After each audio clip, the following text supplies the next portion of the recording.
Great. Somebody Thank can you. do it. Okay, good morning, everyone. My name is John Fisher with MassDEP. Thanks for joining us for our organic subcommittee meeting this morning. I will be going through a series of slides here this morning. I'll start with a little bit of background, and I welcome questions and comments as we go. As I mentioned before we started recording, Rob Tutcha and Becky Ferguson will be helping me navigate the chat and keeping track of questions and raised hands and things like that as we go along the way. And as I reach transition points in my slides this morning, I will pause for discussion and Q&A, and I also expect to have plenty of time for discussion after I get through my slides as well. So thanks again for joining us this morning. This is a really important transition point as we think about our work to advance food waste reduction, recovery, and diversion here in Massachusetts. This is something we've been working on really for decades. We're really proud of the progress we've made so far, but we also realize there's quite a bit more work to be done, quite a bit more food waste in the waste stream, which I'll allude to in a moment. This is, in my mind, maybe the third significant phase in our work in this area since 2012 anyway. From 2012 to 2014, we worked to establish the initial food waste disposal ban at 1 ton per week. We expanded that to a half ton per week in 2022, bringing in a lot more businesses under the ban. And now we're starting to shift our focus to smaller generators. So all that's just by way of background that we're at a really important transition point in the program. So one of the things that prompted some of the work that we're doing right now, reviewing programs and plans and strategies, is that we're now at the midpoint of our 2030 solid waste master plan. So when we completed that solid waste master plan in 2021, we committed to doing this mid-course program review in 2025. And here we are. So this calendar year, we'll be focused on that program review, and we'll be looking across all of our major program areas to kind of review and report on our progress implementing programs and policies to date, and think about how we can really optimize the use of our staff and resources, as well as our policy leverage points to make greater progress towards our master plan waste reduction goals. And that will include, in particular, updating action plans for some of the subcommittees and work groups that we have. That includes our construction and demolition subcommittee, our reduce and reuse work group, our recycling market development work group, and of course, what we're here for today, our organic subcommittee.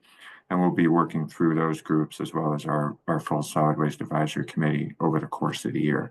So lots of meetings, lots of discussions going on this year, lots of opportunities for input, and that input we really want and need as we make lots of decisions and adjustments over the coming year.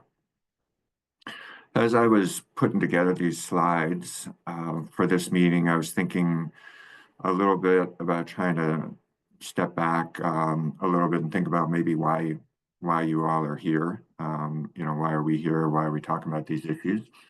I think, and these reasons may overlap. For some of you, there may be multiple reasons why you're here, and these may not be the only reasons, but some of the ones that came to mind for me right off the top of my head is a lot of us are working on these issues because of the potential environmental and or social benefits of food recovery and diversion. That's certainly important in this space.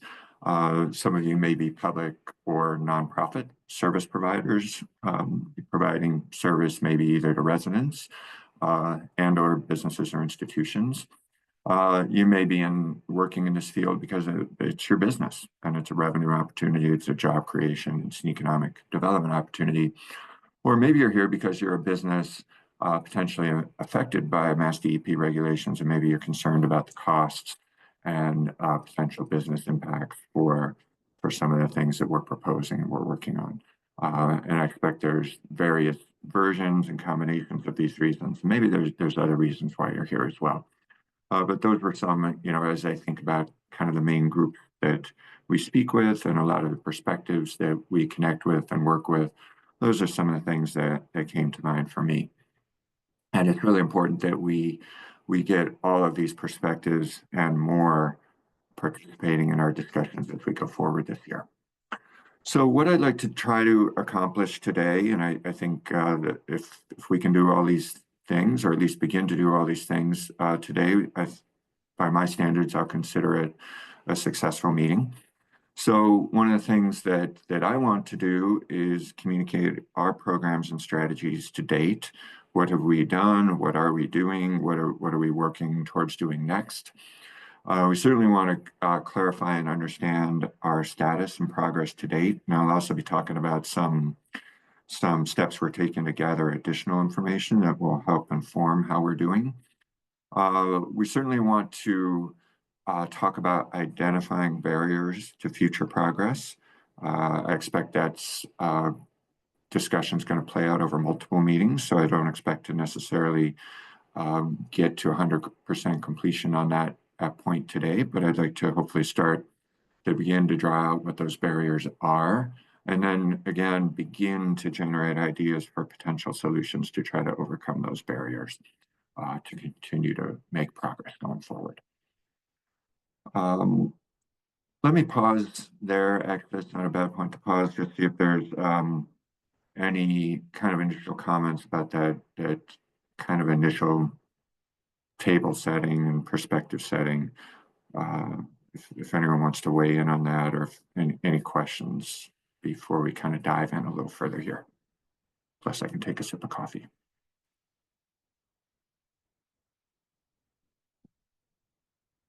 All good?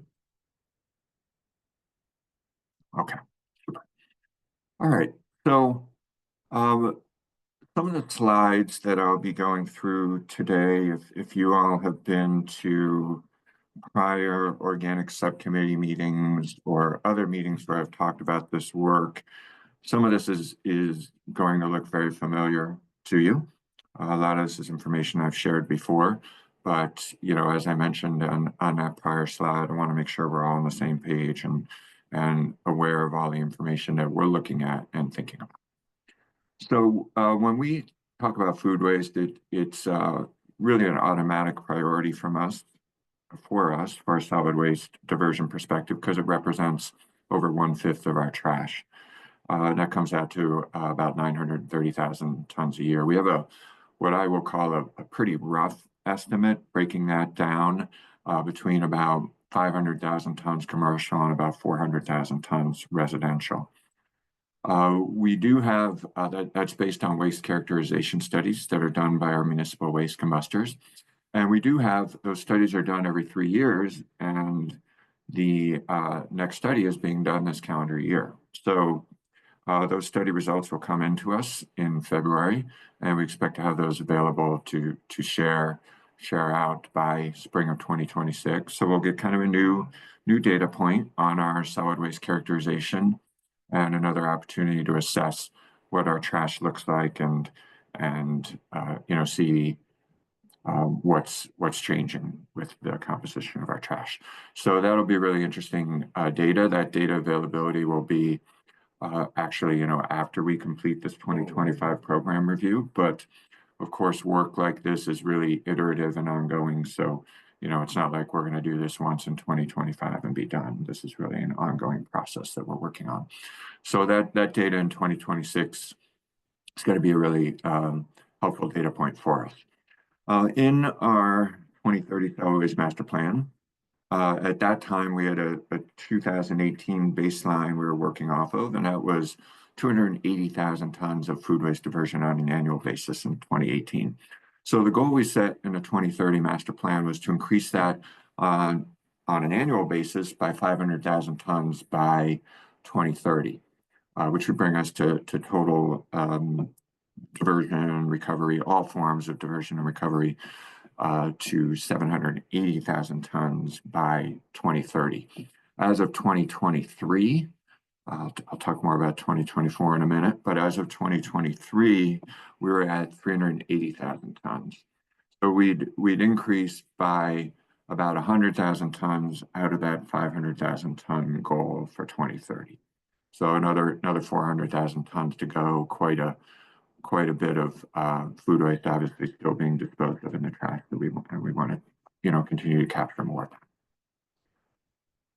When we look at the waste disposal ban and really the direct supporting programs for the waste disposal ban, when we were working on the 2014 ban, the initial ban, and we were working on our background document for the solid waste regulations, at that time we had a baseline diversion estimate of about 100,000 tons a year.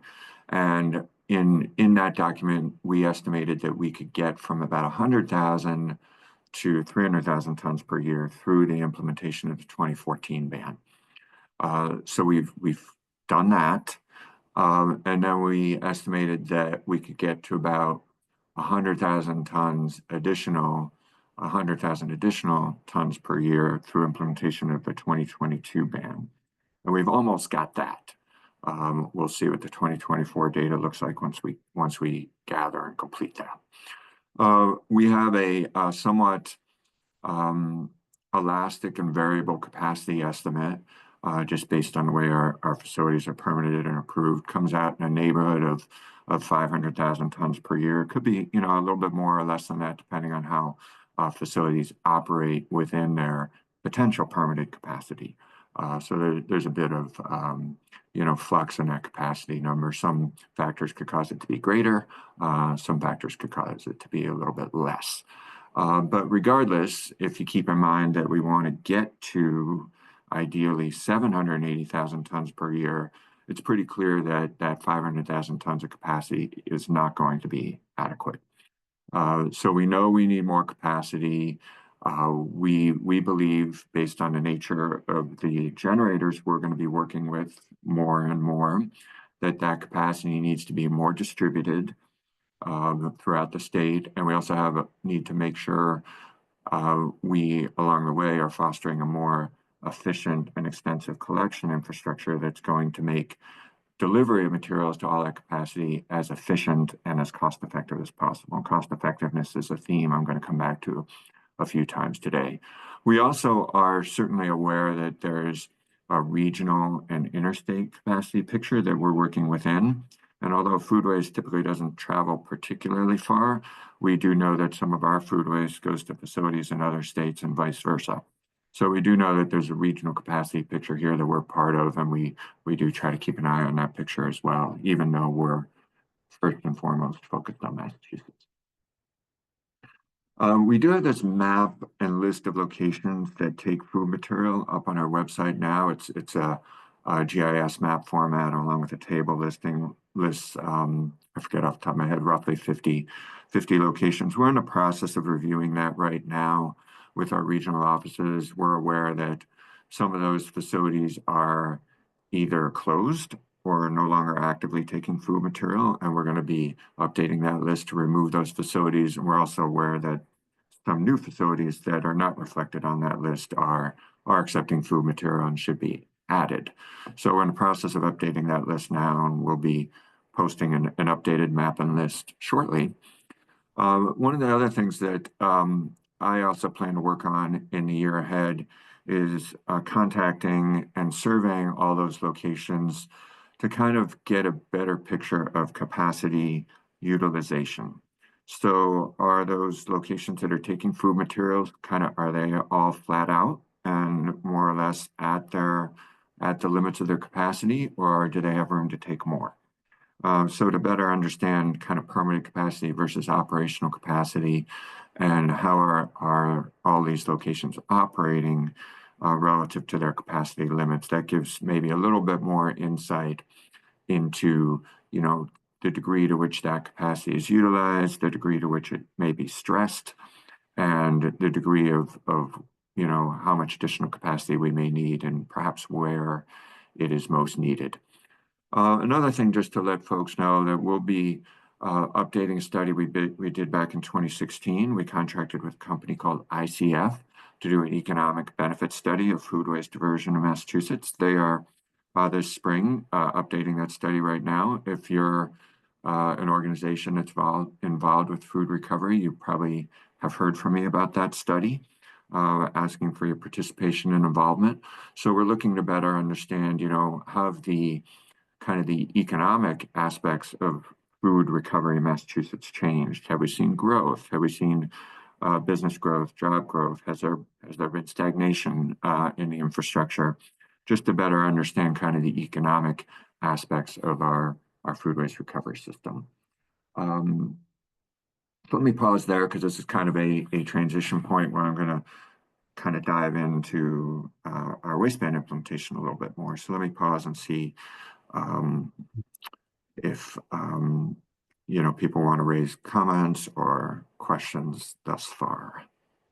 We have one in the chat, John, from Connor Miller, wondering how you got that 21% rate. Who's counting that?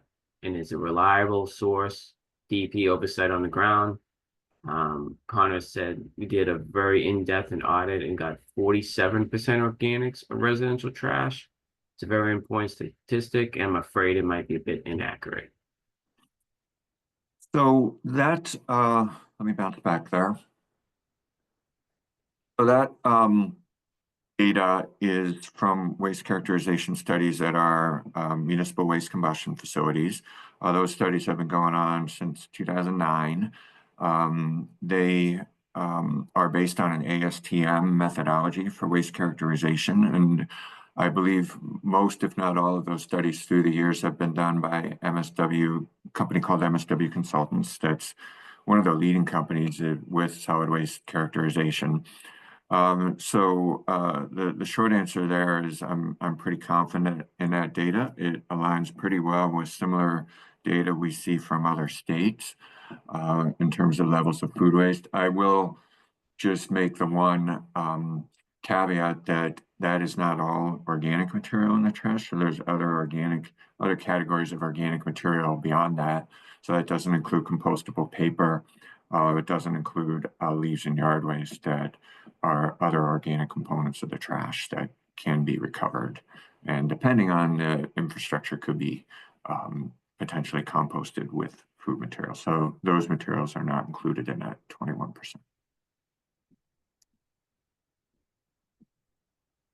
It looks like Phil Goddard has his hand up. Yeah, go ahead, Phil. Hey, good morning, John, everyone. Before I get too much further on capacity, there's a couple of suggestions that I think DEP needs to consider.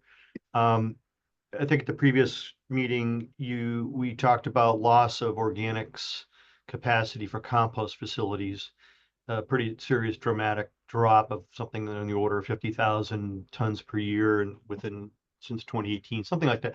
And it's, these are difficult facilities. If they're not cared for properly, they become very odorous and unpopular, and they get closed for a variety of reasons, vectors, what have you. So I think it's important that adds to the difficulty to site these facilities and then to have people actually want to go and develop them. We're working on the county down here and Upper Cape Towns. We're working very cooperatively on a facility. We're hoping it looks pretty good on the Joint Base Cape Cod, but it's many years of work, lots of community work and political coalition building, et cetera, et cetera. So all this capacity you're talking about, there's a whole backstory on how this gets done. Anaerobic digestion was hot a few years ago. Bourne spent a lot of time and money on a facility that ultimately couldn't get a power purchase agreement. The point of that story is that I would encourage DEP to interview the current operators of all types of facilities, understand their motivations and their processes for getting things done, and to coalesce and align the DEP's policies, procedures, permits, financing, grants, interagency cooperation, whatever, to create a clear pathway that will support the developer that you want to do this, municipal or private, as fast as possible. And think through every single thing, including downloading an application. What does it mean to sell power? There were many implications with anaerobic digester power that we had to work on with DPU and DOER and DEP on the permit structure. So it hadn't all been worked out in detail. And you don't want developers having spent a year time kind of sorting through something that no one had thought through on a logistics end. So I think you need to do a deep dive on that, really find out why the ones that are up are successful. How are they getting these long-term agreements with communities? Because if you are relying on others to do this, you need to make it as easy as possible to get what you want. So I think that's obvious, but it may not be in all the details, but I think you really need to kind of game it out, step by step, pretend you're a developer pulling down applications, and we've got Black Earth Compost on here and folks that know what I'm talking about, including the folks in the Cape. The second thing is, how are you accounting for, and that includes using now what those people do, whether it's electricity through a RGGI greenhouse gas offset credits, or the Regional Greenhouse Gas Initiative, or DOT, for example, buying loam for the medians and the road work, and other state agencies buying the material on state contract or by default or by an executive order. Again, creating the markets, all these things, you've seen them at other committees. I've said the same things, but locations also would be Division of Capital Assets Management and Maintenance, surveying what the state has for land that may be available through a lease at a state park, for example, for 3 acres. That, again, finding sites is very hard. We're trying to do that with the Joint Base Cape Cod down here. So anything you can think of to make it easier for a town to say yes. And the last thing I'll say is depacking. Do you have depack numbers in your organics diversion? Because, say, for example, the core facility in Charlestown, it's not the traditional method. You're not having source separate organics. You have a lot of off-spec material, and it may not be perfectly used for composting because of the contamination, but you're diverting organics to another means for energy, which offsets fossil fuels. It's biogenic, non-anthropogenic. So are those in your numbers? So, yeah, one of the slides I'm going to get to in a minute is the updated diversion numbers by some diversion categories, including those numbers. But short answer is yes, but typically the way we count depackaging operations and material going through depackaging operations is at the facilities that receive the material from the depack operations. So if DPAC operation is sending material to an anaerobic digestion facility, in most cases, we're counting the material at the anaerobic digestion facility. It doesn't matter which way we do it, as long as we don't count both, so we don't double count the material. So that's good. You'll kind of see more about that in a minute with kind of the diversion category slide that I've got. That's where, Phil, you also mentioned the decrease in composting tonnage. I'll spotlight that in a minute as well. All right, were there other hands or questions? Nope, doesn't look like it. Okay. So the next set of slides I'm going to go through is really kind of background on everything that we're doing to try to advance food waste recovery and diversion in Massachusetts. So again, for some of you who've heard me speak before, recently, you've probably heard some version of this before, but I think it's really important to get all this information out and shared, so we're all working with kind of a shared understanding of these programs, what we've been doing, and how these programs operate. So I'm going to start with waistband implementation and the direct aspects of waistband implementation. So the way that waistbands work, because if you're not familiar with it, it's probably different than what you think. So solid waste facilities, first of all, are each required to maintain and implement what's called a waistband compliance plan. And that's part of each solid waste facility's operating permit. And they have certain obligations to inspect incoming loads, to communicate with waste haulers and or generators when there are failed loads that are identified. We do not do enforcement based off of information from solid waste facilities, but we do outreach and communication to haulers and generators about that information. I'll also add that solid waste facilities have varying levels of third-party inspection requirements relative to waistbands. We receive reports from those third-party inspectors and also use those for outreach and building awareness around the waste bans. But relative to enforcement, MassDEP does enforcement based on our own inspections at solid waste facilities. So when we do waste ban inspections, we look for all waste ban materials. So not just food material, but the full range of materials banned from disposal. We identify, we observe, observe all the loads that are coming in. We identify loads that contain significant amounts of any ban material. And then we issue enforcement. And we do that by working through the receiving facility and the waste hauler to identify the source of that material. And then most of the time we're taking enforcement against that generator, which is going to be either a business institution or government entity.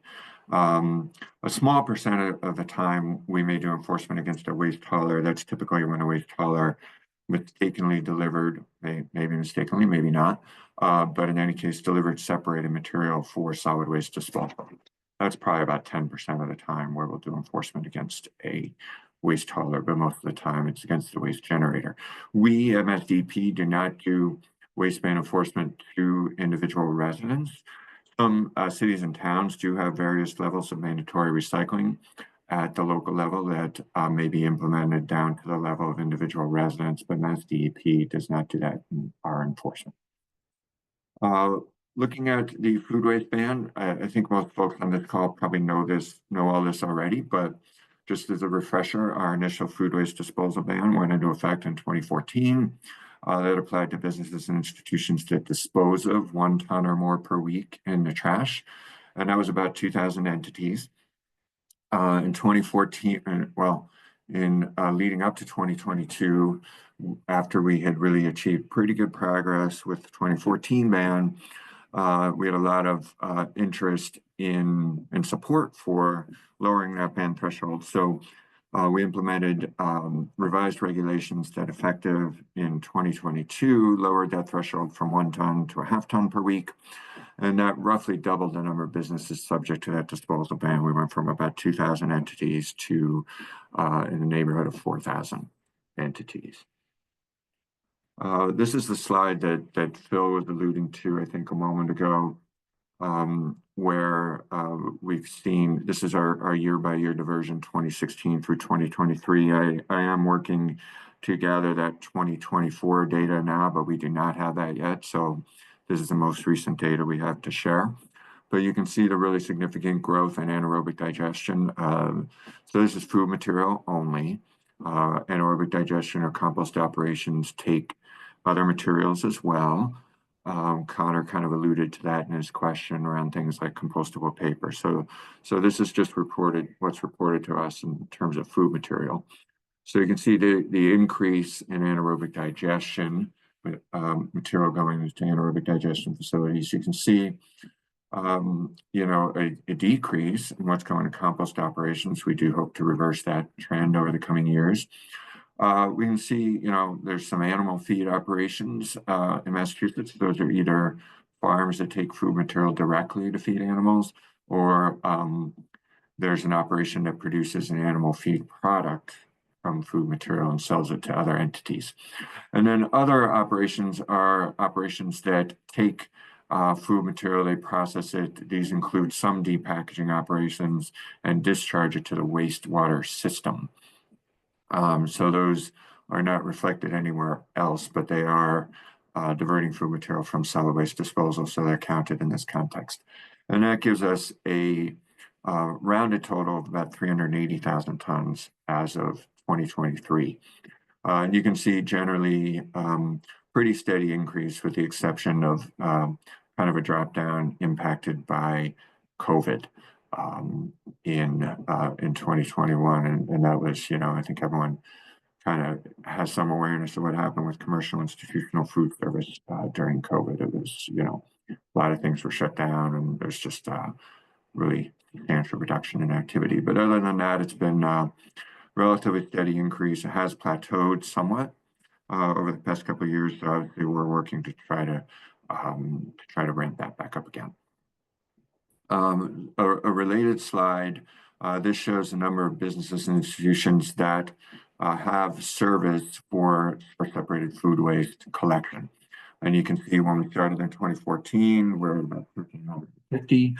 And we have, made substantial increases in Massachusetts, now more than 3,100 businesses with service for food waste collection, diverting that material from disposal. So we're excited about that trend. But again, you can see a little bit of a plateau over the past couple of years. And, we'd obviously like to work to get that, to get this trend going back upwards again. So there's maybe some nuances about complying with the food waste disposal ban that are important to share. So the standard for compliance is that an entity cannot dispose of more than 1/2 ton per week of food material. That doesn't mean they have to eliminate 100% eliminate disposal of all food material. They just have to dispose of less than 1 ton per week. Some food materials, can be really problematic for particular facilities. Some materials more difficult to separate. So business doesn't necessarily have to get down to zero. They just have to get down to below the threshold. And they can do that through any combination of strategies that works best for their business. So some businesses can achieve really substantial reductions through just food waste prevention strategies, and perhaps even comply solely based through that if they're in the neighborhood of their threshold. Food rescue and donation can be a really important strategy for a lot of businesses. Again, if you can comply through a food rescue and donation program, you don't necessarily have to have your food waste collected to go to composting or AD. Businesses can use on-site systems, whether they discharge to wastewater or whether they have on-site composting operations. The only parenthetical note I'll note about anything that discharges to wastewater, you want to make sure that's approved by your local wastewater utility before you implement anything like that. And then, of course, a lot of businesses work with haulers to have food waste collected to go off to either animal feed, compost, or anaerobic digestion. And this is kind of this last bullet point is kind of timing-wise is written kind of at an earlier point in time, but it's just important to note that there are potentially a lot of businesses that took steps to comply with the 1 ton per week ban. That doesn't necessarily mean they're in compliance with a 1/2 ton per week ban. So if you reduced your disposal below 1 ton per week, but not below 1/2 ton per week, you're potentially in violation of the 1/2 ton per week threshold at that point. So I just noticed on one hand there from Kirsty. Maybe I'll just pause for a second. Kirsty, do you have a question you wanted to raise? Yes, I did, John. Thank you. And thank you again for, as people have already said, thank you for having this meeting. And I'm so excited that the DEP has done this great work and also is ready for that next phase. It's been a long road and we're really excited that that's happening. With the chart that you just put up regarding that had the AD, compost, animal feed, food donation, and other, is other systems like incinerator, or does that include the core facility stuff going to the Greater Lawrence Sanitary District? The core, it's nothing going through like a business or a household having a garbage disposal or incinerator. That's not included there.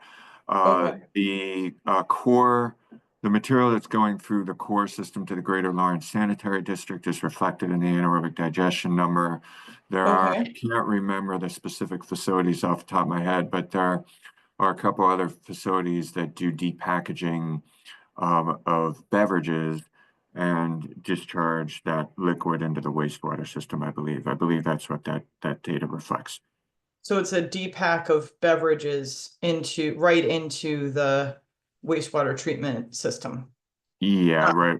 Discharged via sewer. Yeah. So how much of the food material is going to the Greater Lawrence Sanitary District and through the core facility? I don't have that specific number off the top of my head. I know that most it's the substantial majority of that material is material going to anaerobic digestion facilities that co-digest food waste at dairy farms from with manure from cows. And then the other facility that's significant there is the digester at the Stop and Shop Distribution Center in Freetown. They only take material from Stop and Shop locations, as far as I'm aware, but that's relatively significant tonnage as well. We have the number on the core and Greater Lawrence Sanitary District tonnage. I just don't recall what it is off the top of my head. Yeah, I think that would be a really important number to have, because as John said in the chat and Amber said in the chat, that's not, if you're mixing it with a toxic material that we're trying to stop being spread on farmlands and is really a horrific source of PFAS, that's not really the same as diverting it. It's still diverting it into waste. You know what I'm saying? It's still part of the waste system. It's just a different part of the waste system. So I think you might want to consider, or at least call out, that wastewater treatment plant, whether it's the beverages going into the system or the AD that's not in Stop and Shop and farm AD is a different thing. The AD that's being co-digested with sewage sludge is still actually in our waste system. It's going to have to be landfilled to keep it safe. So I think that that might be a way to redo these numbers, John, to reflect the actual diversion and not just pretending to move from one waste system into another and calling it good. So yeah, if you could get those numbers, that'd be fantastic. Thank you so much. Yeah, we can provide that.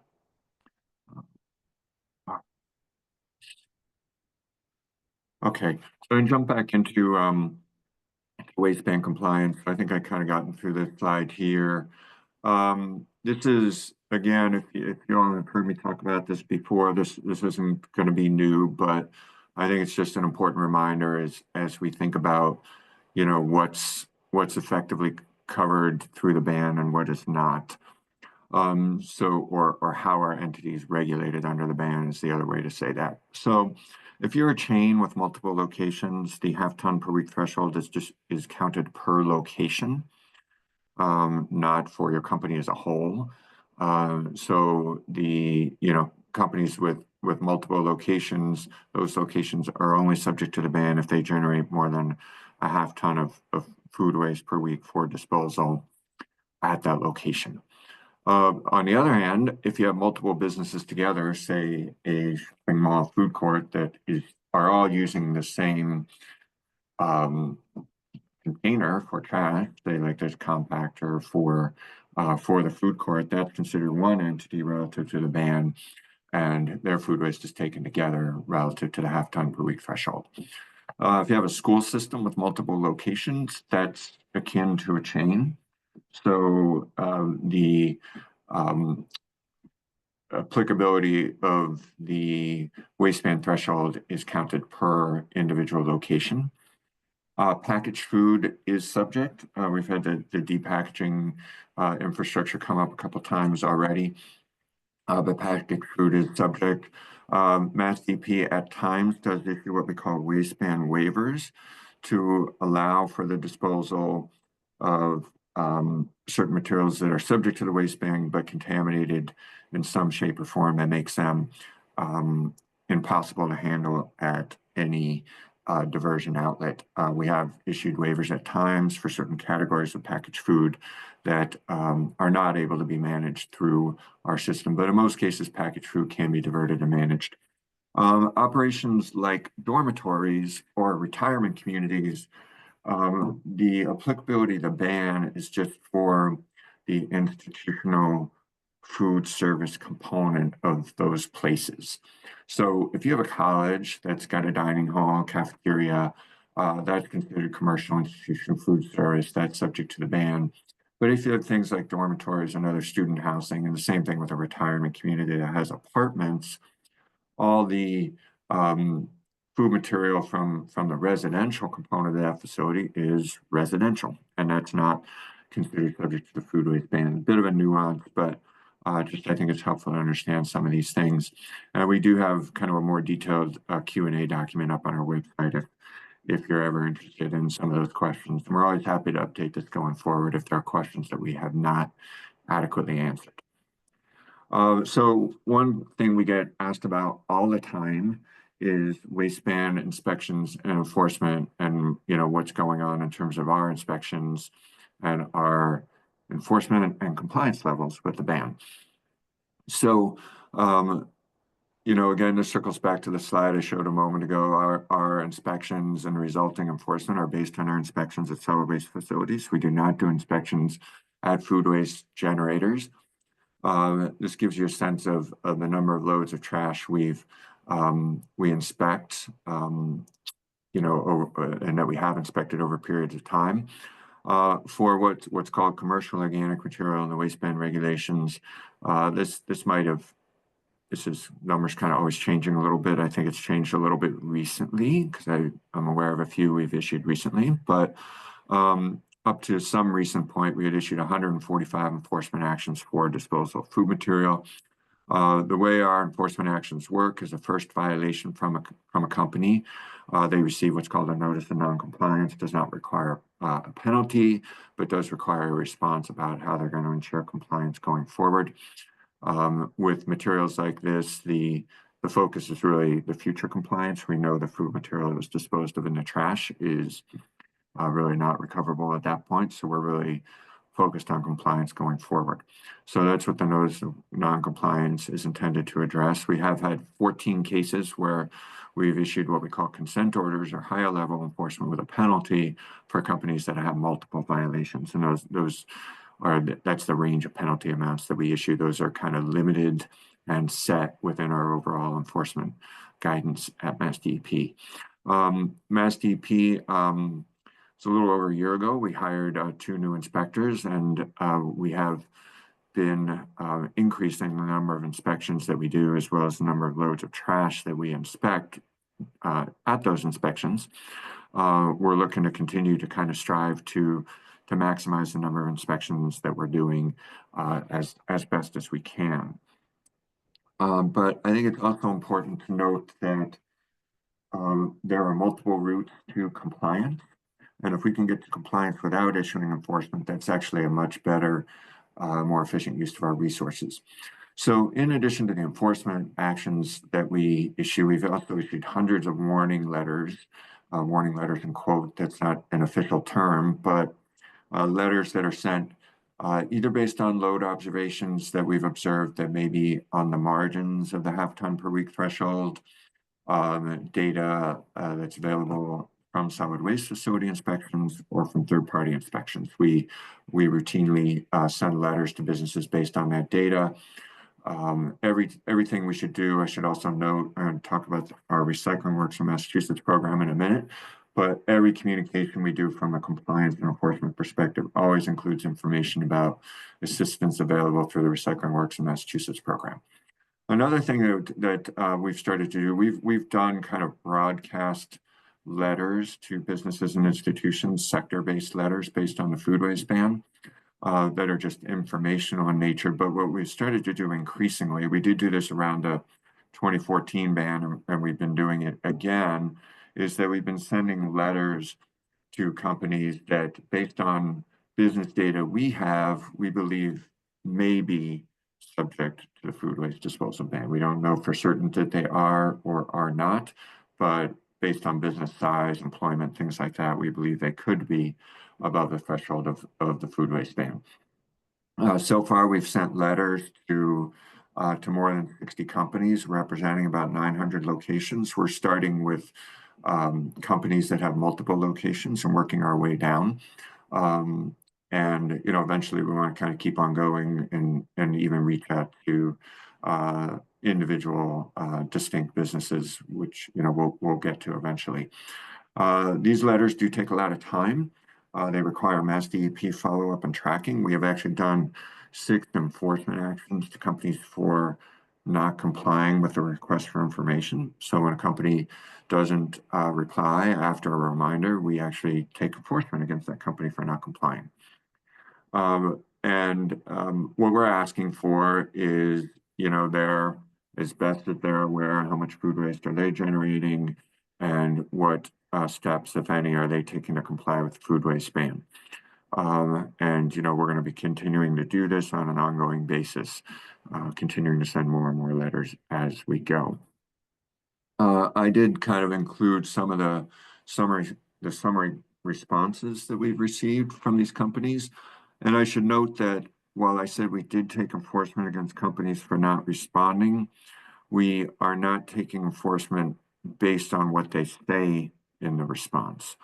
So we only take enforcement based on violations that we observe, but obviously the information in the response can certainly inform what we're looking at and what we're looking for in our inspections at solid waste facilities. So 15 organizations reported that they believe they're under the threshold. 5 of those 15 actually said they either have programs or are putting programs in place anyway to separate or divert food material. 29 organizations reported that they're over the threshold. 20 of them already have programs in place to comply. 9 of those are either planning or currently implementing programs to comply. We're a handful where we're kind of going back and forth requesting additional information. And again, these numbers are the organizations, not the number of locations. So, because these letters go to an organization that covers multiple locations. So it gives you some idea of what we're seeing in the responses. And once again, every letter that we send like this and all the communication that we have like this always includes a referral to our Recycling Works in Massachusetts program for free assistance. We always emphasize that in our communication. Okay. So speaking of Recycling Works in Massachusetts, so through the years, Recycling Works has delivered direct assistance on more than 750 occasions to businesses and institutions in Massachusetts. That 750 deliveries is written that way because in some cases there may be more than one assistance delivery to an organization. Perhaps there are different aspects of their program that they need assistance with. But that's this number is probably several months old at this point, so it's somewhat greater than 750 now. Recycling Works in Massachusetts, and it's related to some of the issues that we've been talking about with compost sites. They do operate a compost site assistance program, also under contract to MassDEP. So entities that run compost sites that take food material can request assistance with their site operations. And this could be an existing operation that's struggling with perhaps nuisance issues, odor issues, things like that. Or it could be an operation that's either a new operation or an operation that's newly taking food material and they're looking for help and guidance and expertise. Recycling Works provides a compost consultant to go out and do a visit to the facility. They go through recommended best management practices, and they can potentially provide follow-up assistance as well, try to work with the facility to improve their operation and make them operate more successfully. MassDEP, through the years, we've given out a lot of grants to grow our food waste infrastructure, and as well as a lot of loans through our recycling loan fund. So coincidentally, the same number of grants and loans here right now, 17 loans for a total of 4.6 million, 17 grants for $1.7 million. We are about to go out, well, not about to, but this summer we'll be going out for our next round of the Recycling Business Development Grant Program. I'm going to go through one more slide, and then I'm going to pause because I'm going to kind of shift gears a little bit. So, kind of taking a step back here, this is, I realize a little bit of a simplification of things, but it's helpful for me. We've been tending to think about entities that are generating food waste in these small, medium, and large buckets.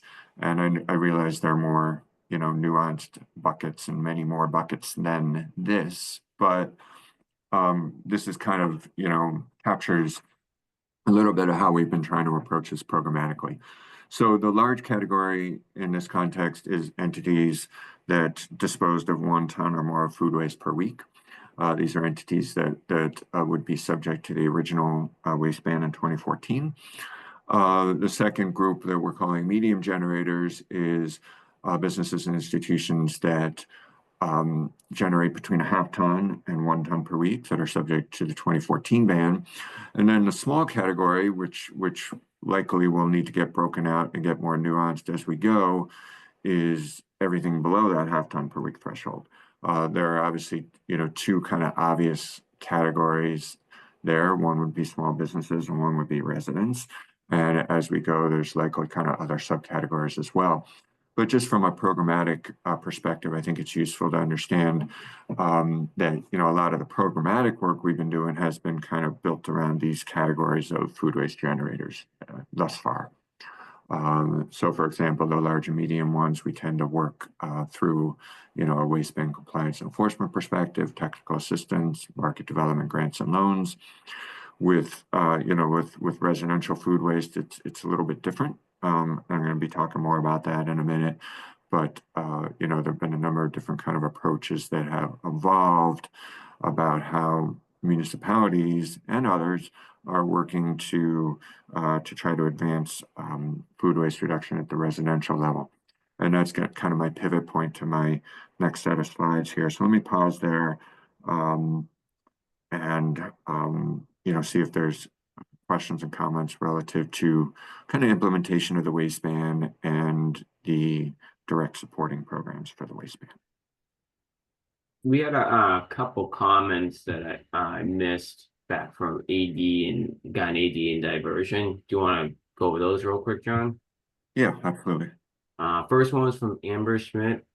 Is the increase in AD because of state funding support, whereas compost has been less funded and is decreasing, even when our total food waste has doubled?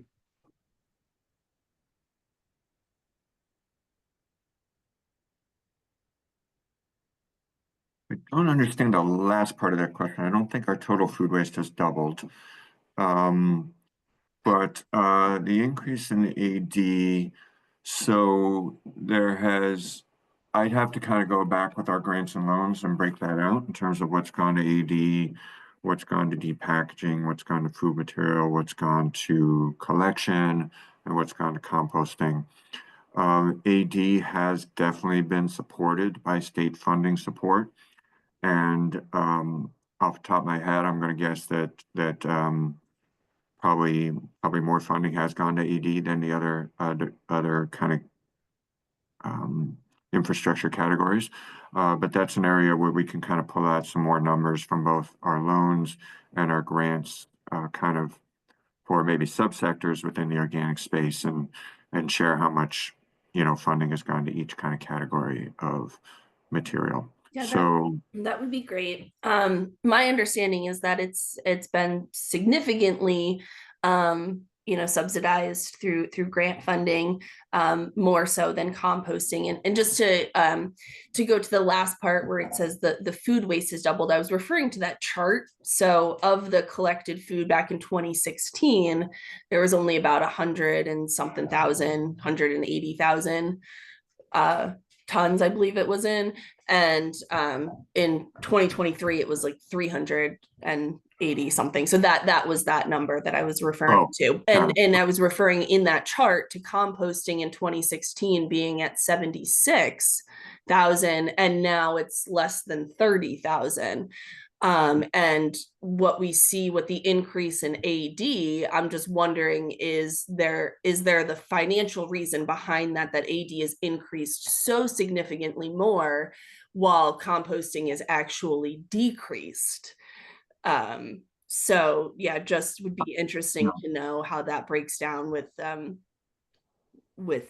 funding support. Yeah, those are numbers we can readily get, and we'll get those as a follow-up to that meeting. It's all our programs, so we have it all in hand. The other dynamic that's gone on with composting, and Phil Goddard alluded to this earlier, is that a lot of the compost operations have either closed or stopped taking food material because of nuisance and odor concerns from neighbors to those compost operations. So that's one of the reasons we've developed that Recycling Works Compost Site Technical Assistance Program to try to improve operations at compost facilities. But I think that's definitely, I think the question about grant and loan dollars is an important one, and we'll follow up on that. But I think the other thing that's gone on with a lot of compost operations that they've closed because they've not been able to effectively address the nuisance and odor concerns relative to neighbors near their compost site. My overall sense is that most anaerobic digestion facilities have been able to do that pretty effectively. So I think that's been a factor as well. Interesting. Just to follow up on that, it would be and I'm not very familiar with site permitting, but I'd be interested to know the difference between site permitting for a compost, static pile compost versus an anaerobic digestion facility. Yeah, the permitting pathways for these facilities there's a couple different ways it can work, but primarily they're going to be permitted one of two ways, and it's based on a combination of the amount of material they're taking, the overall amount of material on the site, as well as the type of operation. Most of our anaerobic digestion facilities are regulated under what's called a recycling, composting, or conversion facility permit, which is often referred to as by the acronym of an RCC permit. So that's a permit that they apply for, and MassDEP reviews and issues. Compost operations can potentially operate under an RCC permit if they are larger or if they're taking certain materials that may be more problematic. But many of our compost operations operate under what's called a general permit. As long as they stay within the size limits of that permit, they can operate under that what's called a general permit. And that's basically an annual certification with performance standards for those operations. It's a little bit of a simplification, but that's kind of a quick summary of how most of those operations are permitted.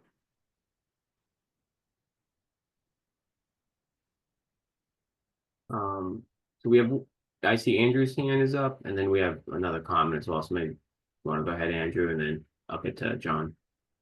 Sure. I just want to maybe add our perspective on Amber's question. I think it's easier for anaerobic digesters to get financing, right? Because their projects are in the $10 to $30 million range, and and they have this guaranteed revenue stream from the gas or energy on the back end. So it's a lot easier to finance a project like that. My understanding is like project-based financing, 10 million is kind of the minimum that investor or bank usually does. So a compost facility at the 1 million or 2 million or even $500,000 range is hard to get like project-based financing. You can get traditional financing, but that can be a challenge because people don't necessarily you don't have that guaranteed end market, right? Like we know we can sell the compost, but it's not guaranteed like a power purchase agreement creates. So I think that's part of the reason why AD is there's gotten like a lot more of it's been built. And like right now they have a lot of funding, right? Like BlackRock is funding Vanguard, Divert has a massive fund behind it. Like, BlackRock put 800 million of like funding to Vanguard. So, that's a big tailwind for them. And I think a lot of compost sites, so why have compost sites decreased? I think because a lot of them were owner operators and it was kind of a side thing for them and not like the prime focus. So like where we've been successful, and I think where others could be is just like we're focused on, collecting food waste and turning it into compost. So like it's all we do, rather than if you're an owner operator, it's a side gig for you and you don't manage the piles as much as like they should be. So that's where we've been trying to change the conversation on what a compost facility looks like. Like we think the modern compost facility has indoor receiving. There is infrastructure, right? It's not just a tractor with piles in a field anymore. So we're trying to change what that looks like. It's like what other public utility operates in a field with absolutely no infrastructure? Like the police don't do that. The wastewater treatment plant, they have a multi-million-dollar facility. So we think you can kind of reverse that trend if there's funding for, this infrastructure. And we see municipal yard sites as a great place for that, because they're existing compost sites and municipalities have a lot to gain from that. So I hope there's more funding to help, for private businesses to get compost infrastructure set up. And that's kind of what we see as the path forward for, increasing the composting in the state. Yeah, and I appreciate those comments, and I think, there are, despite the trend that was shown on that chart with composting there, I think it's also important to note there have been success stories with composting, so it's not like all a negative trend. It's my comment was just kind of reflecting what's happened with some facilities that were composting food waste in the past and now are no longer. And I think that this grant and assistance question, we're going to circle back to this in a minute. And I think the municipal composting site infrastructure is really maybe a really important element to consider here. But Rob, you said there were some other, I know we have a couple other hands here, but you said there are questions as well. Yeah, John had second chance. He had a question and his hand's up, so we'll have him go. Thank you. I have a couple little things. One is my comment from earlier about the other. I was just asking, isn't throwing food in the wastewater treatment plant still wasting all its potential benefits? It's not a landfill, but it's still not doing what we should be doing with it. So that's one part. That's an old comment. As far as the compliance goes, we're very lucky as a business that a lot of people are working with us that don't have to be at this point. But I feel when people are in a way forced to, it's going to be a different story, because we have people that want to, so it goes pretty smoothly. So as far as the compliance goes, is there any thought to perhaps trying to work with maybe, like, I don't know if this is possible or not, but boards of health in each municipality, or maybe like solid waste management boards or something? I'm on the Northern Berkshire Solid Waste Management District, and that's something we could bring to people. I just think, I know for operating facility, we go through MassDEP to get the general permit, but we do have to notify the Board of Health. So maybe there's something there that could help the outreach. And then kind of transitioning to one other point, sorry to throw all this at once, but kind of goes along with the whole idea about municipalities. Phil mentioned about it being hard to find sites, and we're always looking for places to grow our operation and expand, and it's very hard. We found that we're way out in the Berkshires here, and we found that most towns don't really have anything on the books about composting. And like one city next to us, it's only allowed in industrial zones, and the industrial zone is very small and it's right downtown. So it realistically wouldn't work, whereas there's other places in the same city that are zoned like residential, but like way out in the boonies, that would work really well, but you can't do it there. So is there any way that DEP could work with the municipalities, or at least help people that want to start a compost facility to go into a municipality and let them know? Because when I go, I tell them, hey, the state wants this to happen. We're going to need these facilities. I kind of go through a lot of the things you mentioned, but they might think it's just for private interest in my business. But if we had something as far as maybe a consultant like you do for the Recycle Works MA, where you have somebody come out and help you on site, which we've taken advantage of, has been great. Maybe you could have something with DEP that can kind of work with someone that wants to start a site. They can go to the municipality and say, no, this is where we're at. This is what we need to be doing. Like we need this, and like give us support in that way. That's my time. I appreciate it. Yeah, thank you, John. So a couple thoughts there. Zoning gets a bit beyond our sphere of influence, I think. But one thought about working with a municipality is maybe to try to approach it in a partnership vein, where you're working with a municipality. A lot of public schools have interest in doing food waste separation for composting. A lot of municipalities are are very interested in setting up residential food waste collection and composting programs. And I think there'd probably be a lot of support and interest in trying to do that locally. So maybe approaching that from a different perspective may help develop kind of a partnership approach with the city or town. The anaerobic digestion question that's come up a couple times, there are certainly other really significant benefits about food material going to anaerobic digestion operations at wastewater treatment plants. I know I saw Mike had his hand up here, and he also put a link in the chat. I don't know if that's what you were going to say, Mike, or if you had something else. But maybe I can turn to you next. Yeah, sorry, I'm just getting unmuted. I wasn't going to speak to that, but I did want to just kind of just talk about the elephant in the room is that there's a lot of other people on this call that represent municipalities or organizations that use the core facility and AD, and none of us are anti-compost. And I think that's one of the things that we're also trying to grapple with is, we've been using the core for 7 years in Cambridge. Totally get the concerns. We want to do more compost in the state. We're totally in favor of all that. However, we simply just can't divert food waste without the core. It's as simple as that. We generate 9 tons a day.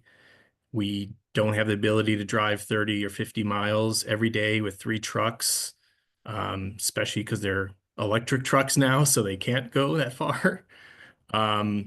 So, it's either the core or the landfill or incinerator. And I think I totally get the concerns around sludge and all that. And I mean, but that issue doesn't go away if we don't send our food waste to AD. That issue is still there if every ounce of food did not go to the wastewater treatment plant. So it doesn't really solve that problem.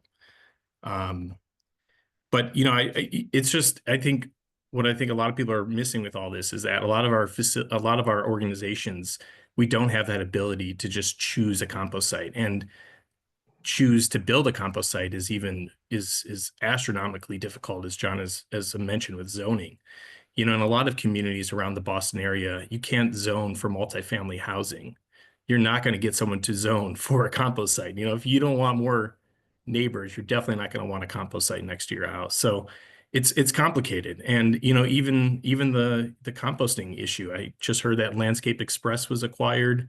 Their Woburn site just closed up. There's a pinch in every direction on all this, and it's complicated. But I just always want to kind of mention that, like, everyone on this call is on the same team, and I think a lot of times it sounds like friendly fire, and it's really frustrating because a lot of our organizations, we can't do this without anaerobic digestion. We simply can't. So appreciate everyone's listening.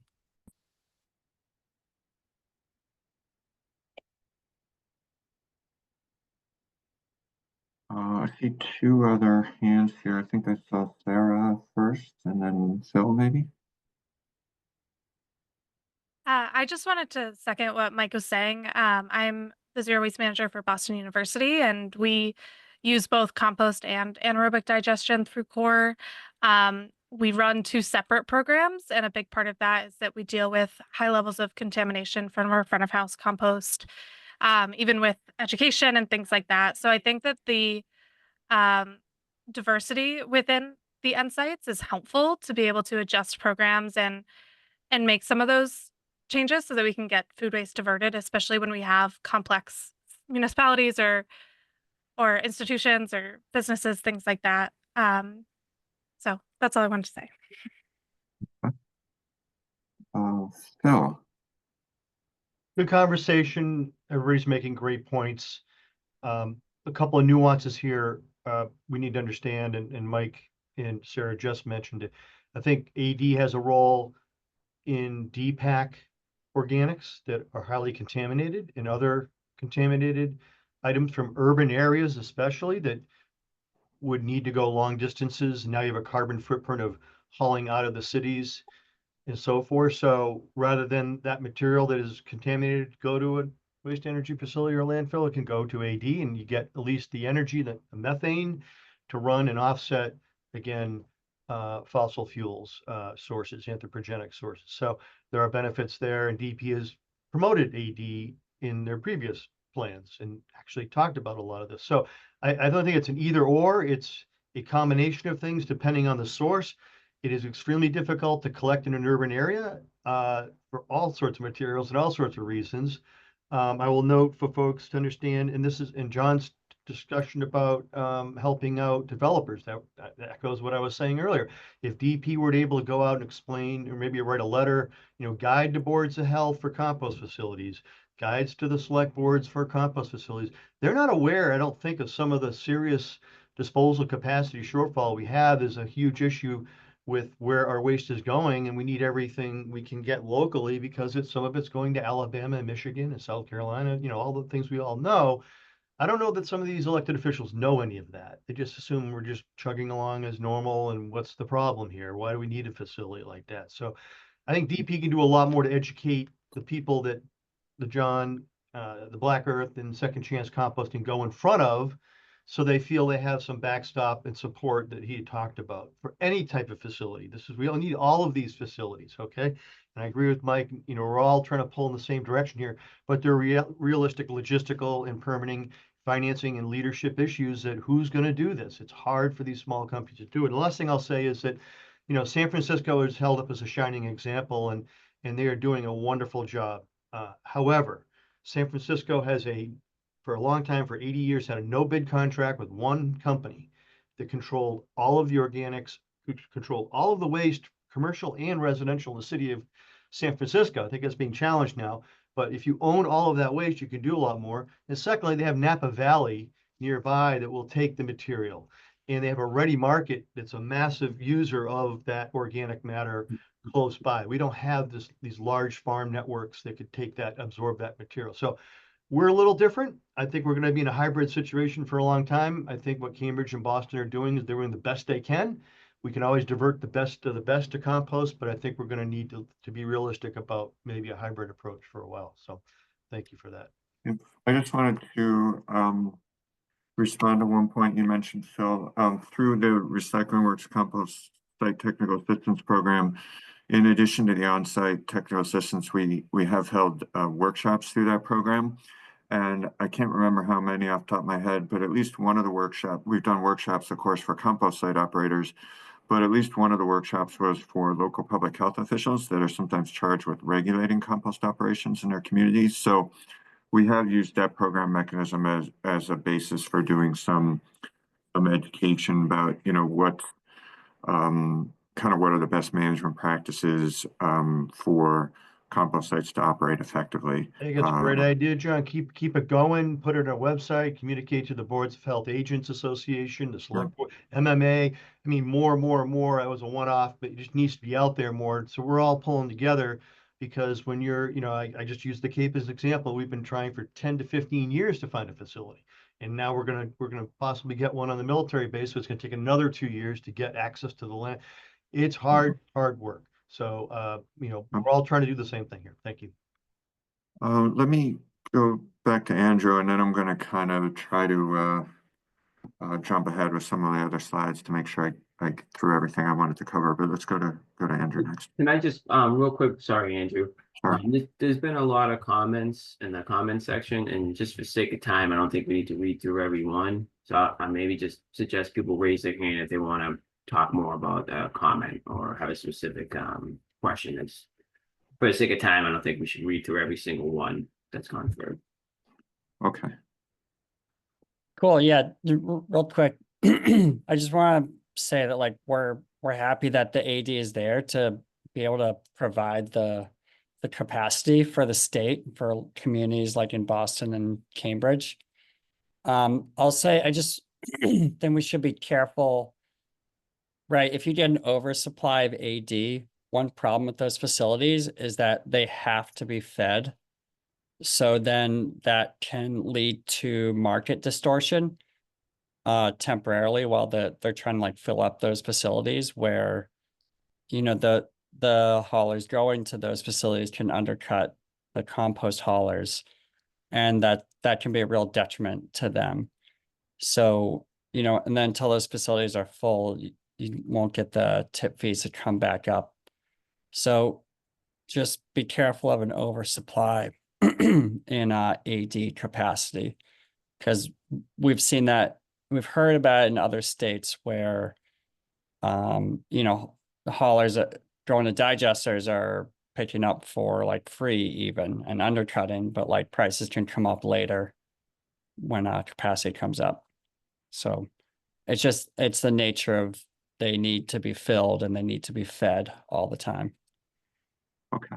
I just want to make one other comment about capacity, and then I'm going to jump ahead to my next set of slides focused on kind of more of a residential municipal focus. But one thing just to keep in mind, we haven't spoken about very much. We talked a lot about composting and AD today, which are both important parts of the infrastructure. One thing we haven't really spoken very much about is food waste, rescue rather, food donation and rescue, and also preventing and reducing food waste at the source. And both can be, they're not, you know, it's difficult to see those as the same, kind of in the same category of capacity as composting and AD, but both of those can be really significant components of our food recovery infrastructure. And I think along the way, you know, we don't really have time for an in-depth discussion today, but as we go through these organic subcommittee discussions, I definitely want to carve out some time to talk more about those components of the infrastructure. I think one thing I'll just note is that I think these can operate very in a very complementary way with composting and AD. And as we've seen with our food waste in the trash, there's still lots of food waste left. And so as we go, I just want to make sure we carve out some time, both talk about prevention and reduction at the source, which can be hugely significant, and reduction in donation, where there's you know, first of all, really important and obvious benefits, but also, you know, can be a way to handle a lot of material. So just want to be mindful of those two parts of the infrastructure. So with that said, shifting gears, we've seen a lot of really interesting and exciting program work on the municipal level relative to diverting food material from disposal. And I think one important note, just to kind of little placeholder note that we can talk about later on, is that none of this is subject to a disposal ban. So it's all come about on a voluntary basis with cities and towns taking initiative on the local level, sometimes supported by MassDEP grants and assistance, sometimes independent of MassDEP. So some of the different ways that these programs have developed, and there's a whole spectrum of program options that have been kind of rolled out.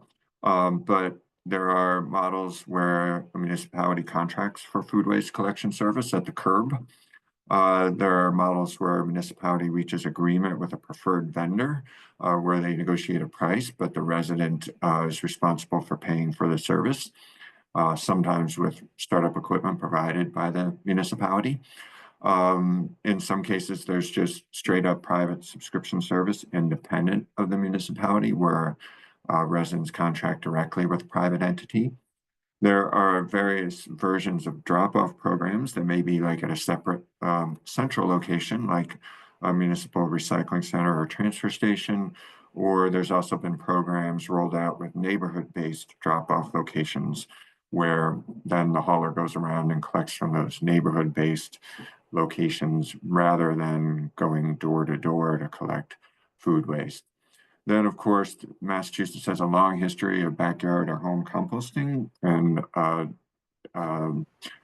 programs that subsidize and distribute home compost bins that can be a really, can capture a really significant amount of food material that way.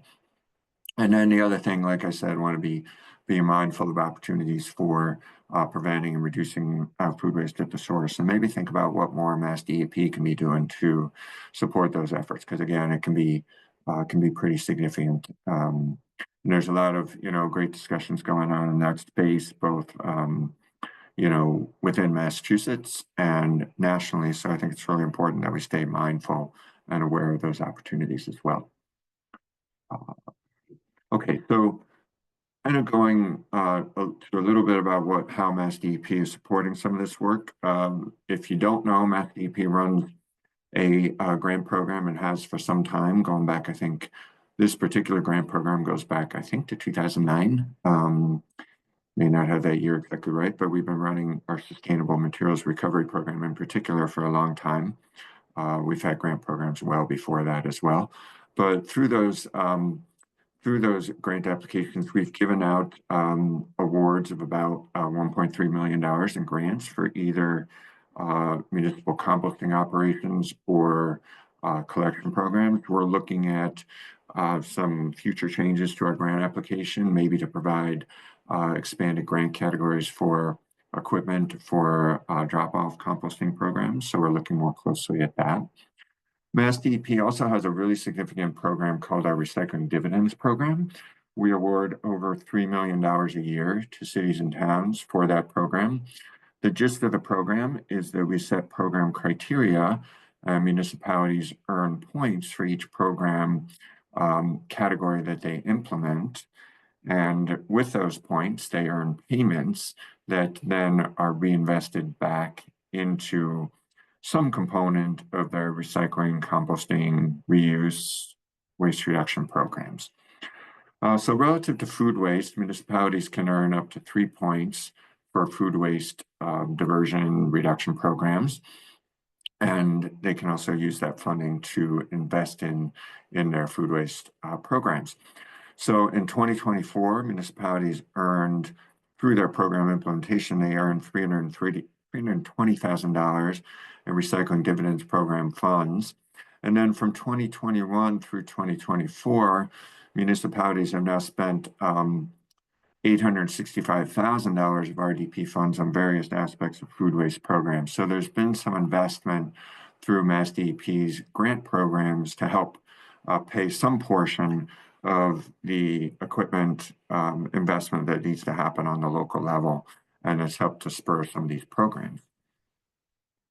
So what we've seen, and this is based on 2023, but it's actually 2024 now. We just completed the review of 2024 data. Still possible this might change slightly, but I think these numbers are pretty well set. So looking kind of across all those different program models that I talked about, 160 municipalities now have some type of food waste collection program serving some portion of their community.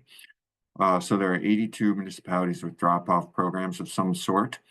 There are 14 curbside collection programs. There are 9 that have some combination of the two. And then 55 have established a preferred vendor agreement for food waste collection. And those programs reported collecting about 22,000 tons of food material. Yeah, again, I believe that should say 2024. And then we also know that, and this is kind of a long-standing program area, that 160 municipalities have reported selling home compost bins to their residents. Those are typically subsidized or discounted to some degree. And then on a separate but kind of related program area, MassDEP, through our Green Team program, has distributed compost bins to 140 different schools to set up on-site composting programs at schools.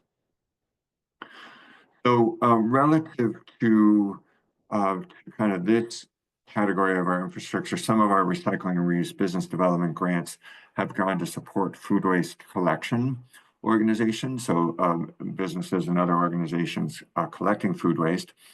So we've awarded 7 grants totaling $420,000 supporting food waste collection infrastructure. So some of that goes into supporting organizations that maybe implement programs through that maybe preferred vendor agreement, or even maybe a curbside or drop-off collection contract with the city or town. Through the Recycling Works in Massachusetts program, I spoke a little bit about this earlier. That program's delivered assistance to 65 composting operations, including 10 that are municipal compost sites that are looking to try to incorporate food material in some shape or form and to some degree. Like I mentioned in my response to Phil a moment ago, they've held 4 workshops for compost site operators. All those training materials are available online through the Recycling Works website.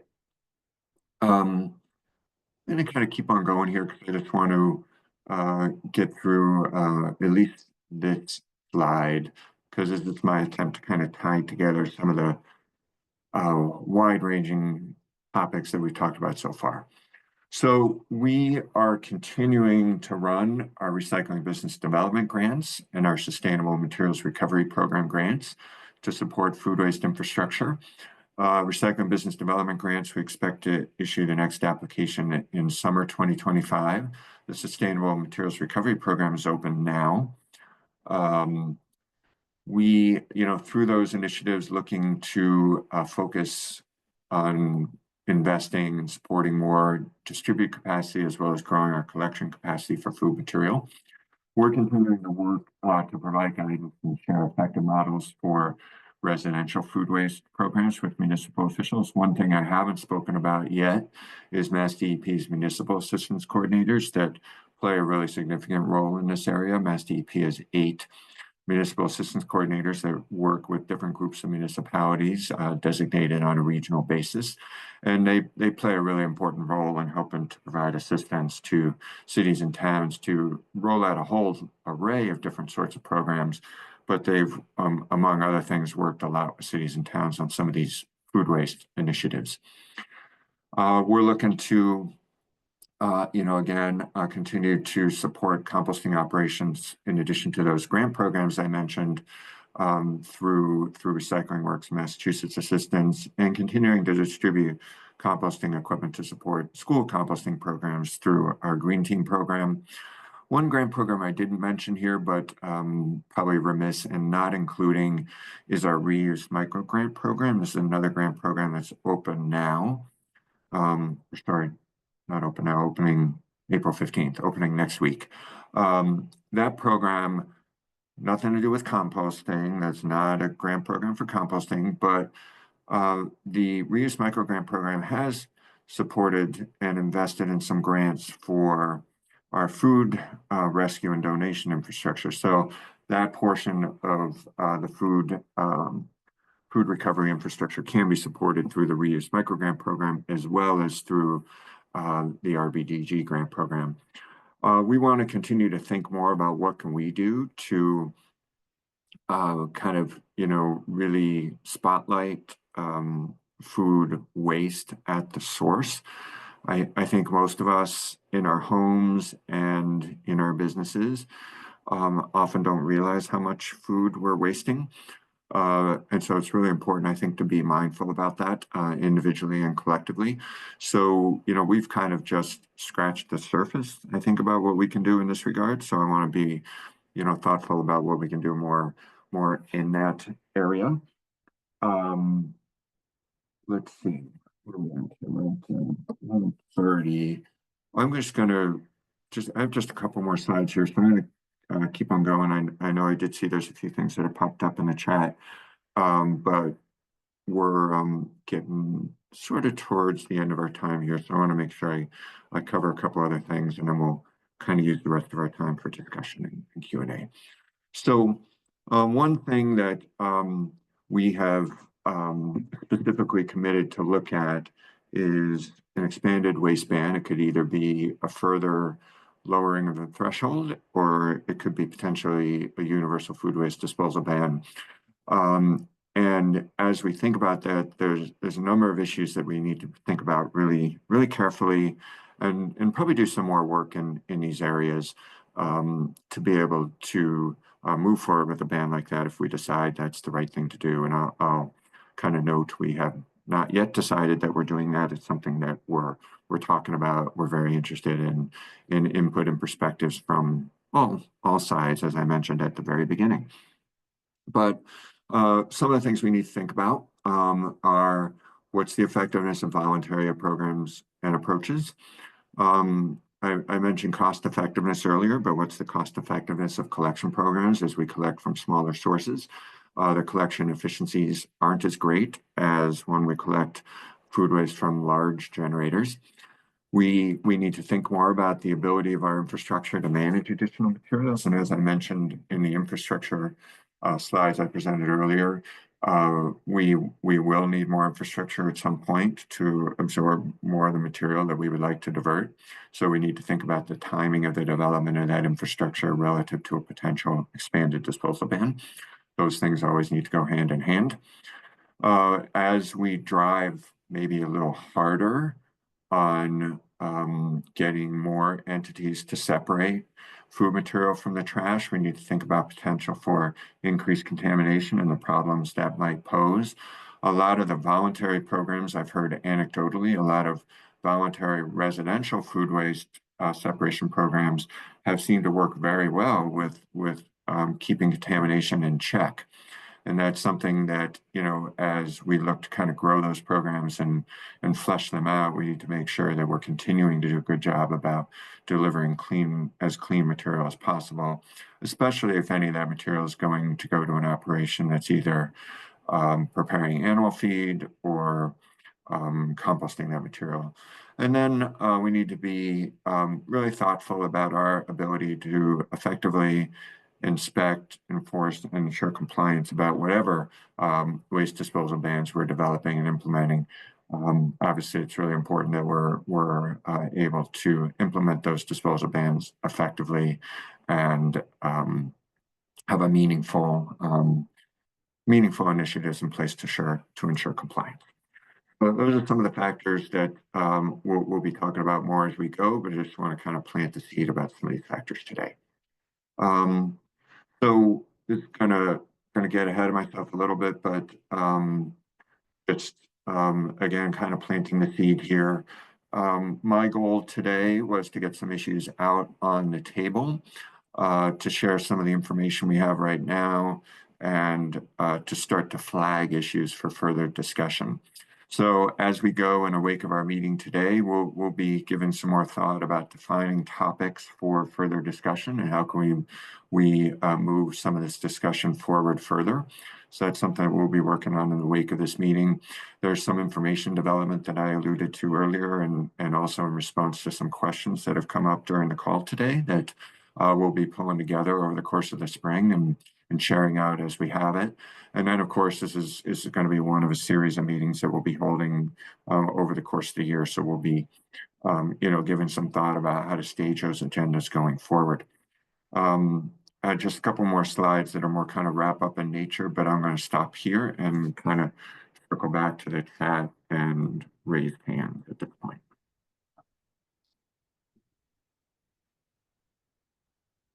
Doesn't look like anybody has any raised hands. There's been a lot of comments, but no like specific questions. So I don't know if anyone wants to unmute yourself and talk about their comment more or ask anything.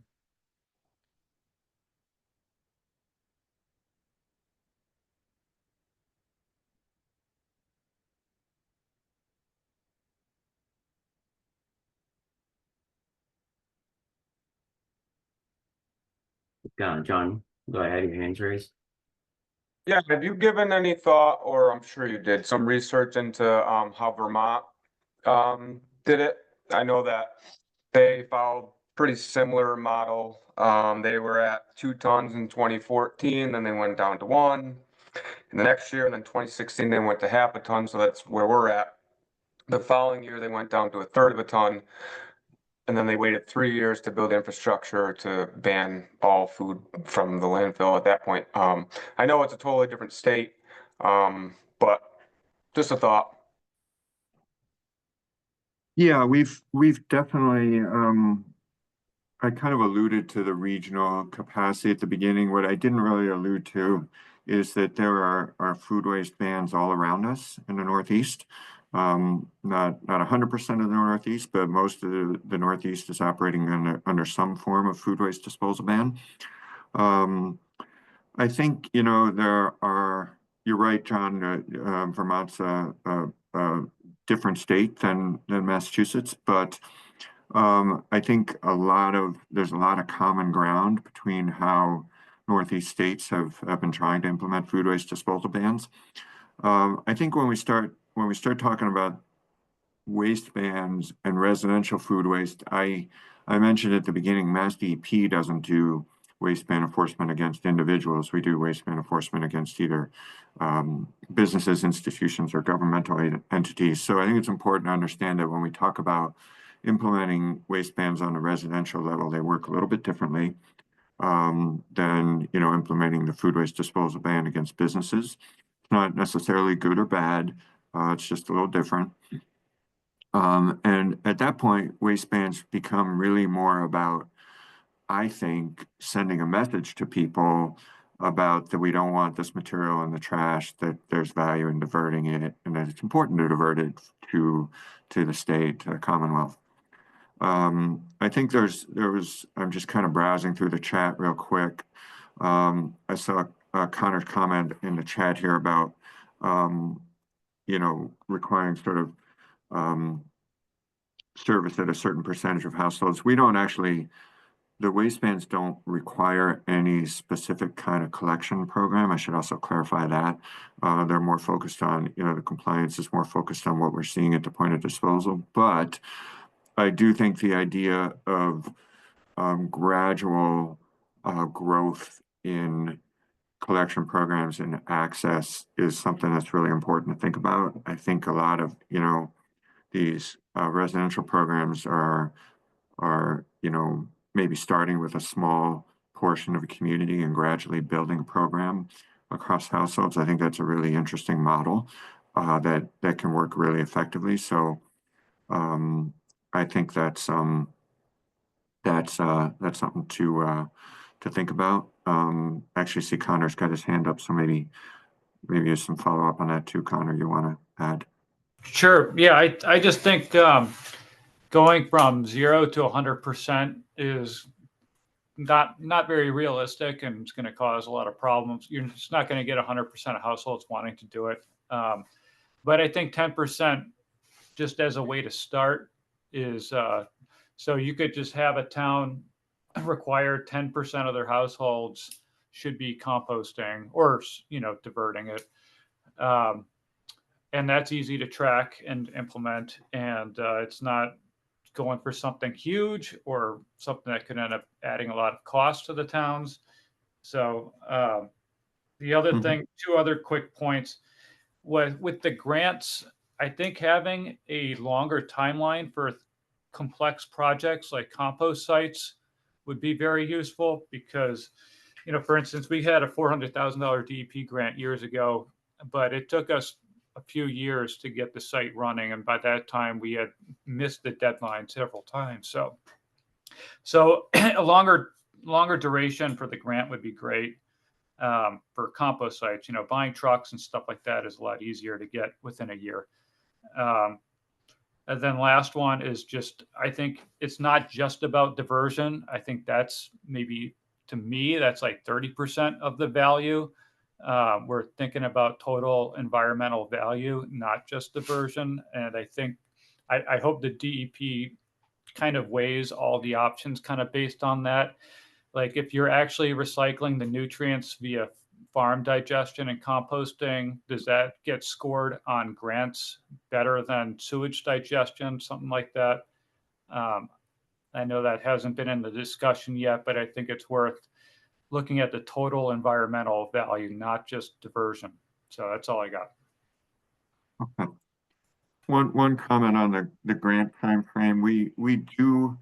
We are fortunate that a lot of our funding comes from a trust that enables us to do multi-year grant awards, which is, you know, I agree, it's critical for capital grants. It's pretty difficult for us to do a grant award more than two or 3 years because it's difficult to kind of obligate future year funding like that. It's difficult for us to go much beyond that. You know, if you're looking for like a 5-year grant from us, that's probably not going to happen because that means I got to look at my fiscal year 2030 budget, which doesn't even exist yet. So it's tough for us to go more beyond a couple of years with grant awards.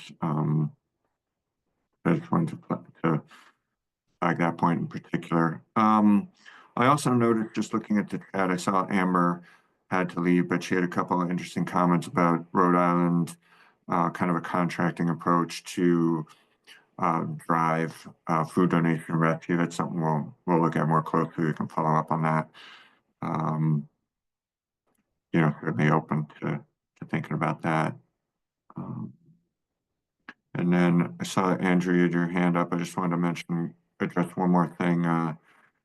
If you had a comment in the chat, I get the DEP does not enforce at residential level, but wouldn't it make it easier for your team to enforce the commercial food waste ban? I think that's a good point, and that's probably true if we if our enforcement was not specifically dependent on the amount of food waste from a particular business, that would change how we conduct waste ban enforcement against businesses. So I think that's something to think about.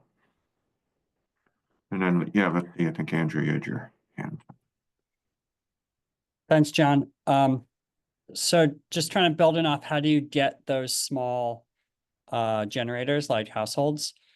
So I agree with Connor, like, let's get the first 10% of people in every house, in every community composting, right? Because that gets a truck running through, that starts the service. That means new residents can sign up easily. It starts the education, right?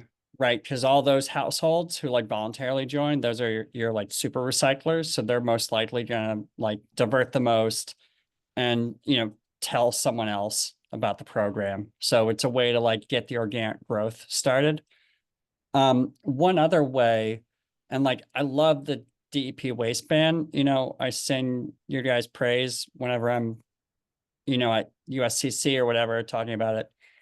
One place I think that, like, if you were to do it again, would be to do it different, would be with schools.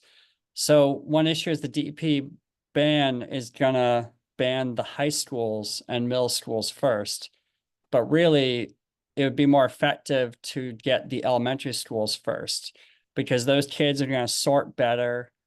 They're gonna listen to direction, and then they, learn and then embody those habits, and then those habits will follow them up from elementary through to middle through to high school. So a thought was, what if you provided a waiver to high schools and middle schools if like a school district got all their elementary schools to do it instead? So just like a kind of permitting policy, nuance you could try. And I think getting the schools to compost is really huge because, right, like if you get all the elementary school kids and then 5 years later you get all the middle school kids, and then 5 years later you get all the high school kids, you've now touched every household in a community that has a child going to school. And that's actually a significant portion. And that's way more powerful to spread education and understanding of the program than like flyers or mailers ever will be. So maybe consider that elementary school waiver concept. Yeah, thanks. I appreciate that. There's to add to that, another way to do that is to prioritize the way we work with schools through a program like the Green Team. So, for example, we can maybe prioritize, outreach and assistance delivery, maybe to elementary schools, if you wanted to try to take that approach.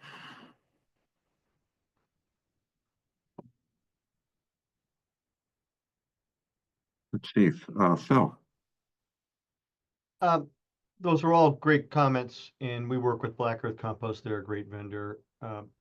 We do it a little differently to get started because it's a very overwhelming thing to go from zero to doing an entire food diversion program at a cafeteria school. There's considerations for budget. You got to get rid of the foam. You got to get a dishwasher. You have to people monitor it and contamination.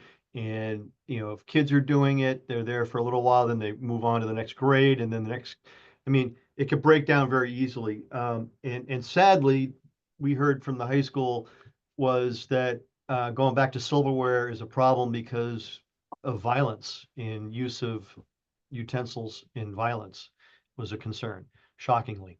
So as a practical matter, to get started, we focused on the staff at the kitchen, where we feel we get a lot of material, whether it's the staff cleaning plates and scrape it into that, or they have food that's spoiled, or food that they can't put out again. And it's been successful for us to divert and have the containers the staff control. So it's a way to get started as a if you're on this call or working with communities and the green team, to get the schools involved, but not have to do the heavier lift, which is in the cafeteria. I call it like the retail location. I don't know if Connor maybe hasn't thought on that, but we've been doing pretty well here. We're pushing now 10 tons a year in growing in Bourne with that approach, and we're only going to get better, I think, later on. But we didn't want to stop for the fear of trying to get the bigger goal with other communities who have been successful, but it's a big lift. Thanks. We got about just a few minutes left here. I just wanted to see if there's anyone who hasn't had the opportunity to comment yet who wants to weigh in with either a comment or a question. If anyone who hasn't had a chance to do that, if you want to raise your hand, or feel free to utilize the chat as well. I just want to make sure everyone has a chance to jump in here.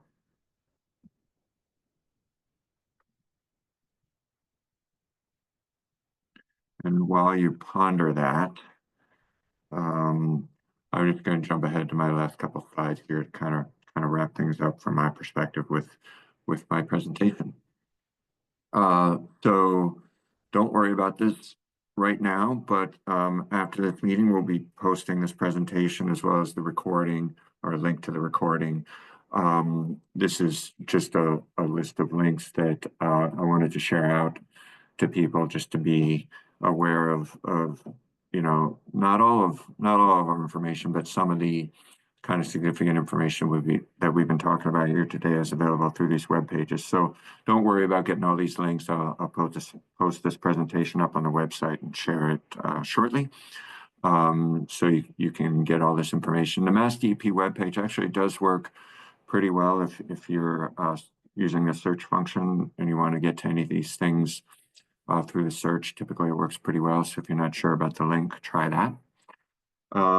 If you have any additional questions or suggestions along the way, either things you didn't get to mention today that you'd like to mention, maybe if some follow-up thoughts or comments about issues that others have raised here today, and I will be working with others here at MassDEP to kind of gather together all the comments that we've heard today and start to frame some future discussions at upcoming organic subcommittee meetings. I have not yet set other meeting dates at this point, but we'll be setting the next meeting date shortly.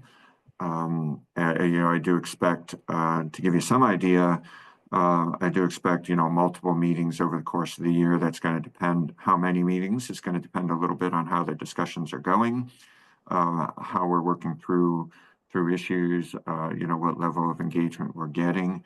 I would ballpark and say we may be talking about 3 to 4 meetings, but we'll see how things are going and how the discussions are progressing. And I only want to hold meetings if they're productive and good uses of all of your time. So we'll be giving that more thought as we go.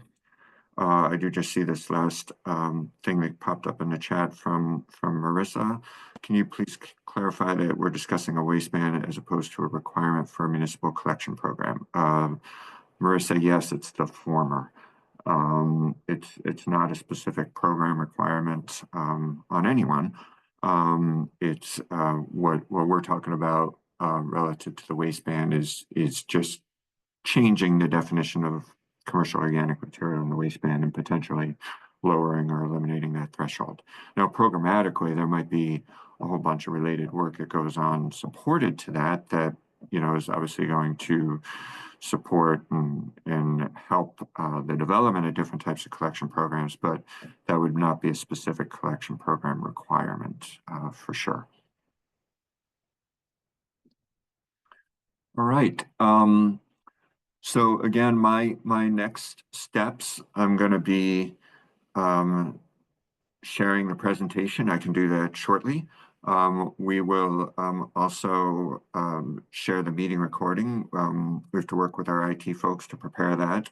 So that usually takes a couple of days to work through that, but we'll get the recording posted and shared as well. And then I'll also be kind of looking to summarize the comments and questions that we've received here today, make sure that we're being responsive to everything. We tried to capture and address things as we went. And I think we captured a lot of comments and questions along the way, but we inevitably we don't capture everything over the course of the meeting. So we'll circle back on the meeting chat here, make sure we've got everything captured, and circle back and share our responses to some of the thoughts that you all have raised here today. So, stay tuned. We'll be sharing more information out through our organic subcommittee email list. We'll be posting more information on the website. If you or anyone you know is not on our email list and wants to be, please just reach out to me and we'll get either you or your colleagues or friends and family added to the organic subcommittee email list. So last call for any comments and questions that you haven't gotten a chance to raise so far.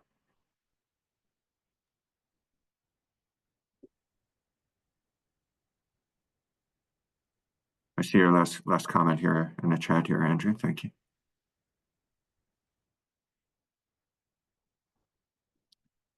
All right. Well, thanks again for your time today. I know everyone's busy, so we always appreciate when people are able to take the time and join us for a 2-hour discussion like this. I know it's a significant time commitment and your time is valuable. You're busy, so we always appreciate taking the time out of your day to join us. Hope it's been time well spent for you. I know that engagement and involvement is super helpful for us as we move forward. I really appreciate the attendance and the participation and look forward to more discussions soon. So thanks again. Hope you enjoy the sunny day out there and have a good rest of your day, and we'll talk more soon. Thank you. Thank you, John. Thanks.